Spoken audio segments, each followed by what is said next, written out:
Here we are at a road cut slash ditch area in the raging here, not too far from the chip shot rock pit that we were just at, basically right over the ridge there. And this is a good example of soils on top of glacial material creating an impervious surface and then not allowing for drainage to go through the profile of the soil. As you can see here, as we get down into this ditch, you know, we do have horizon. Of course, we've got ferns, we got bark, and we have pieces of plant material and so forth. And over here we've got even, you know, a nice kind of deep horizon, this darker material, this weathered rock.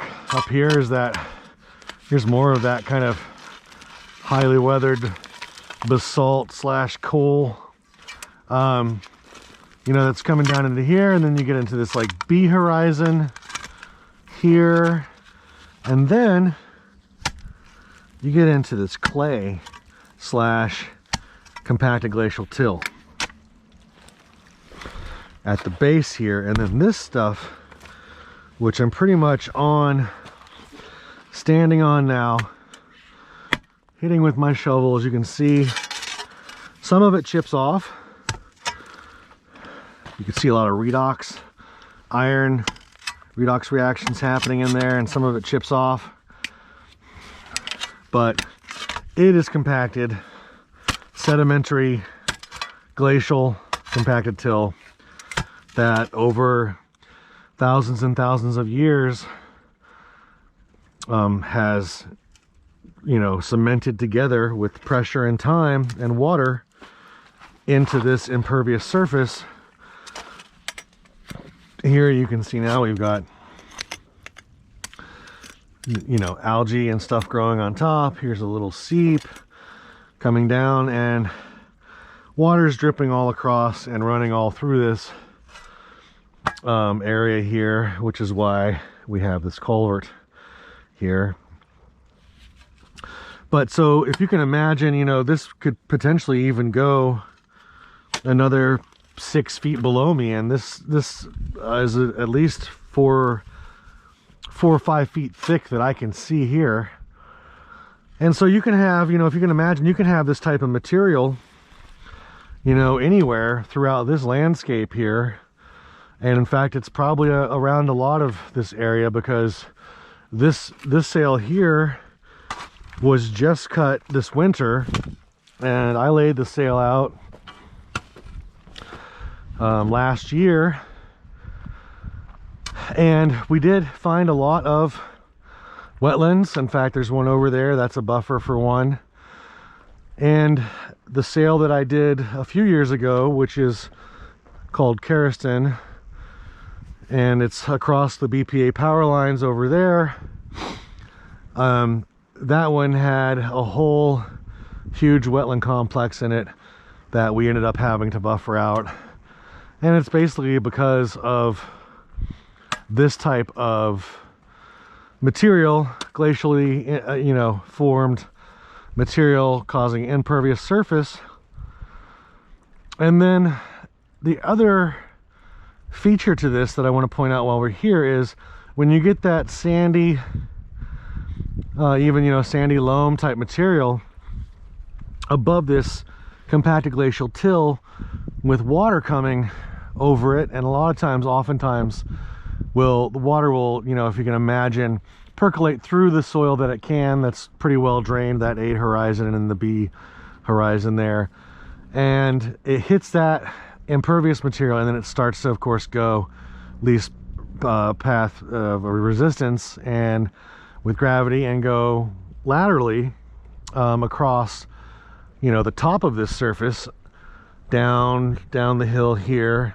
And then what can end up happening is if the soil gets saturated above that, in between the sand and soil layer and the compacted glacial till, the impervious layer, you get the water acts as basically lubricant, and then it can slide off of this material, and that's how we end up having a lot of our landslides in this area. This kind of arrangement here. Of course, there's not a lot of material on this, so we're not going to lose, you know, a whole hillside, although I will be showing you a landslide in another video that is right over there, that was partially caused by this scenario here. It was also impacted by a road, so it's not completely cut and dry that this was a lot of the damage. This type of material was a lot of the damage of the slide, but this is definitely partially what helped cause the beginning of the landslide that we'll look at over here at a later date. So this is pretty common in this area, this glacial landscape that we have here, and these type of soils. You can see that, you know, that soil might be a couple feet thick maybe in a lot of areas, and so very easy to also compact this soil with machinery when you're doing logging or farming or anything you're trying to do that. I mean, I couldn't imagine trying to farm corn in this soil here with you know, that shallow a root depth. I mean, you might be able to, but man, you would have to add, I think, a lot of nutrients to get any kind of agricultural crops like that to grow in here. You have to add a lot of fertilizer, or wait about 10 years maybe until you could add enough organic matter to get the microbe activity going and what you need to make this farmable for agricultural crops.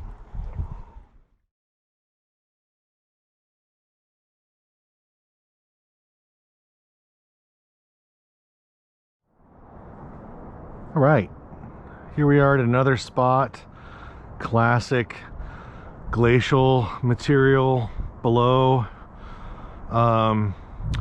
poorly developed A and B horizons, probably two B's there, and if you see the depth measure there for soil in centimeters and meters, we're looking at approximately a meter of soil. See, it's kind of sloped down like this. We're kind of at mid slope here. This slopes down into, well, we're probably about 1,000 feet away from Highway 18 at the bottom of Tiger Mountain, on the north end of Tiger Mountain, in the Raging still, but across the river, the Raging River from Tiger Mountain, and in the same block that we've been in for the other two stops. But if we get down in here and, you know, take a look at this, obviously you can see it gets to about a meter here, and it hits this impervious surface that water can't go through, and so it starts to shoot, you know, laterally across, and this is just going to keep, you know, slipping and sliding off of here, especially when we get high level of rain like we had this past winter. You're going to see areas like this experience a lot more erosion. So that's one of the downsides. One of the plus sides, however, which you might not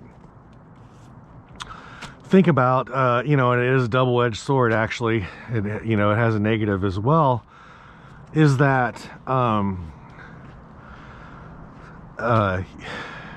it also holds water underground to help tree growth. So this is a pretty good productive area as far as production goes in this area here.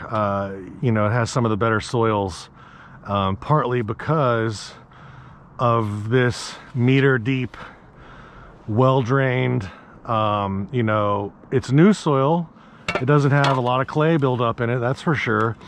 But, you know, you can see how, you know, unconsolidated it is with all this glacial round, you know, all that's round rock. Obviously, from the glaciers there that recently retreated, and then that's, you know, we've got about a meter of soil that's built up off of this would be your parent material here, this compacted glacial till. So, you know, you can get down to your sea and our horizon and a lot of these road cuts here without even doing much digging, which is kind of cool. But you know, if you get deep enough soil and you haven't compacted it with either past logging practices, or, you know, it's around a landing maybe or something like that, you know, which is only a small amount of the area where your activity is going to be, you know, you're affecting less than 1% of the entire area with landing space and things like that.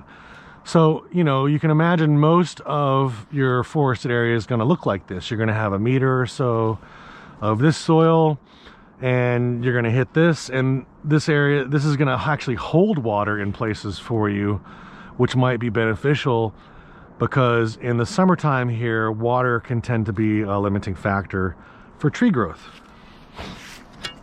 And then real quick here, while I was cleaning this area out here, I noticed there's a lot of alder growing in here. And in case you guys thought I was kidding about the nodules on alder, I pulled this little alder up here, and you can see right here is a whole group of those cyanobacteria making nitrogen for this little alder here that I ripped out of here. But I'm gonna plant him back. He might survive, probably not, but he's definitely got some good guys on his side. So we'll leave him be, and that's it for this road cut. We'll move on to the next.